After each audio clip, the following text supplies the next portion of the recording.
নমস্কার বন্ধুরা, অজানার পথের নতুন পর্বে আপনাদের সকলকে স্বাগত জানাই। বাংলায় আষাঢ় মাসের কৃষ্ণপক্ষের একাদশী তিথিতে পালিত একাদশী ব্রতের নাম যোগিনী একাদশী ব্রত। এই একাদশী তিথি মহাপাপ নাশকারী। মোহ মায়াজালে আবিষ্ট মনুষ্যগণ যে মহাপাপে পরিপূর্ণ হয়ে আছেন, এই ব্রত তাদেরকে সেখান থেকে উদ্ধার করে স্বর্গধামের পথ প্রশস্ত করে।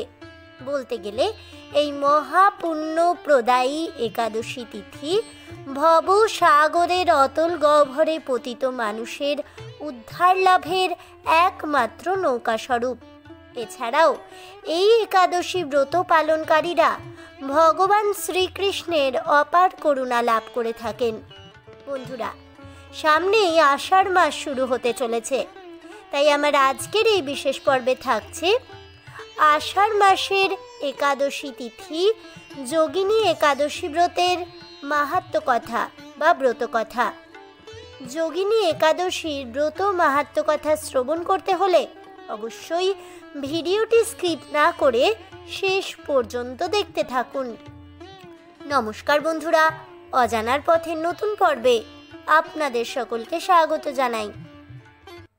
যোগিনী একাদশীর মাহাত্ম্য। ব্রহ্ম বৈবর্ত পুরাণে আষাঢ় মাসের কৃষ্ণপক্ষের একাদশী ব্রত মাহাত্ম্য যুধিষ্ঠির শ্রীকৃষ্ণ সংবাদ রূপে বর্ণিত আছে। যুধিষ্ঠির বললেন, হে বাসুদেব, আষাঢ় মাসের কৃষ্ণপক্ষিয়া একাদশী মাহাত্ম্য কৃপাপূর্বক আমার কাছে বর্ণনা করুন। ভগবান শ্রীকৃষ্ণ বললেন, হে মহারাজ, সকল পাপ বিনাশিনী ও মুক্তপ্রদ এই উত্তম ব্রতের কথা বলছি, আপনি মন দিয়ে তা শ্রবণ করুন।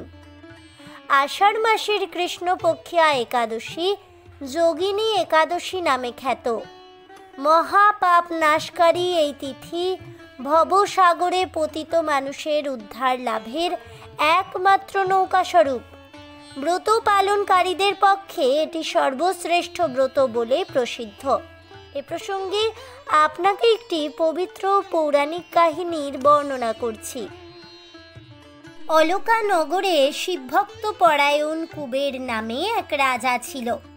তিনি প্রত্যহ শিব পূজা করতেন। তার হেমমালী নামে একজন মালী ছিল। প্রতিদিন শিব পূজার জন্য মানস সরোবর থেকে সে ফুল তুলে যক্ষরাজ কুবেরকে দিত।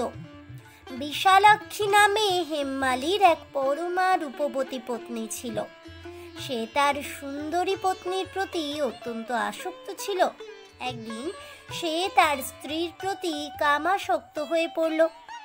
রাজভবনে যাওয়ার কথা ভুলেই গেল। বেলা 2 প্রহর অতীত হলো। অর্চনের সময় চলে যাচ্ছে দেখে রাজা ক্রুদ্ধ হলেন। মালীর বিলম্বের কারণ অনুসন্ধানে এক দূতকে প্রেরণ করলেন। দূত এসে রাজাকে বলল, সে গৃহে নিজ স্ত্রীর সাথে আনন্দে মগ্ন। দূতের এই কথা শুনে কুবের রাজা অত্যন্ত রেগে তখনই হেমমালীকে তার সামনে হাজির করতে আদেশ দিল। এদিকে মালীর কুবেরের পূজার সময় অতিবাহিত হয়েছে বুঝতে পেরে অত্যন্ত ভয় পেয়ে গেল। তাই স্নান না করেই সে রাজার কাছে উপস্থিত হলো। তাকে দেখবা মাত্রই রাজা ক্রোধবশে চোখ রাঙিয়ে বললেন, রে পাপিষ্ঠ দুরাচার, তুই দেব পূজার পুষ্প আনতে অবজ্ঞা করেছিস, তাই আমি তোকে অভিশাপ দিচ্ছি। তুই শ্বেত কুষ্ঠগ্রস্ত হয়ে যা এবং তোর প্রিয়তমা ভার্যার সাথে তোর চিরবিয়োগ সংগঠিত হোক। রে নীচ, তুই এখনই এই স্থান থেকে ভ্রষ্ট হয়ে অধোগতি লাভ কর। কুবেরের এই অভিশাপে হেমমালীর পত্নীর সাথে স্বর্গভ্রষ্ট হয়ে দীর্ঘকাল যাবৎ কুষ্ঠ রোগ ভোগ করতে লাগলো। রোগের যন্ত্রণায় দিন অথবা রাত্রে কখনোই সে সুখ পেত না। এভাবেই শীত গ্রীষ্মে প্রচণ্ড বেদনায় বহু কষ্টে সেদিন যাপন করতে লাগলো। কিন্তু দীর্ঘদিন মহাদেবের অর্চনের ফুল সংগ্রহের স্বীকৃতির ফলে সে শাপগ্রস্ত হয়েও বৈষ্ণব শ্রেষ্ঠ শিবের বিস্মরণ কখনো হয়নি। একদিন হেমমালির ভ্রমণ করতে করতে হিমালয়ে শ্রী মার্কণ্ডেয় ঋষির আশ্রমে এসে উপস্থিত হলো। কুষ্ঠ রোগে পীড়িত সপত্নী হেমমালিকে দর্শন করে শ্রী মার্কণ্ডেয় মুনি তাকে জিজ্ঞাসা করলেন, তুমি কার অভিশাপে এইরকম নিন্দনীয় কুষ্ঠরোগগ্রস্ত হয়েছ? সে উত্তর দিল, হে মুনিবর, রাজা ধনকুবেরের আমি ভৃত্য ছিলাম। আমার নাম হেমমালি। আমি প্রত্যহ মানস সরোবর থেকে ফুল তুলে শিব পূজার জন্য রাজাকে দিতাম, কিন্তু দুর্ভাগ্যক্রমে একদিন স্ত্রীর মনোরঞ্জন হেতু কামাসক্ত হয়ে পড়ায় সেই ফুল দিতে বিলম্ব হয়। রাজার অভিশাপে এই রকম দুর্দশাগ্রস্ত তাই হয়ে পড়েছি। পরোপকারী সাধুগণের স্বাভাবিক কর্ম। হে ঋষি শ্রেষ্ঠ, আমি অত্যন্ত অপরাধী, কৃপা করে আমার প্রতি প্রসন্ন হন।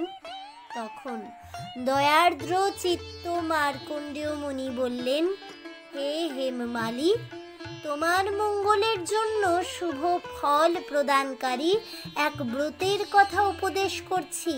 তুমি আষাঢ় মাসের কৃষ্ণপক্ষের যোগিনী নামক একাদশী ব্রত পালন করো। এই ব্রতের পুণ্য প্রভাবে তুমি অবশ্যই কুষ্ঠব্যাধি থেকে মুক্ত হবে। শ্রীকৃষ্ণ বললেন, ঋষির উপদেশ শ্রবণ করে হেমমালি তাকে প্রণাম জানালো।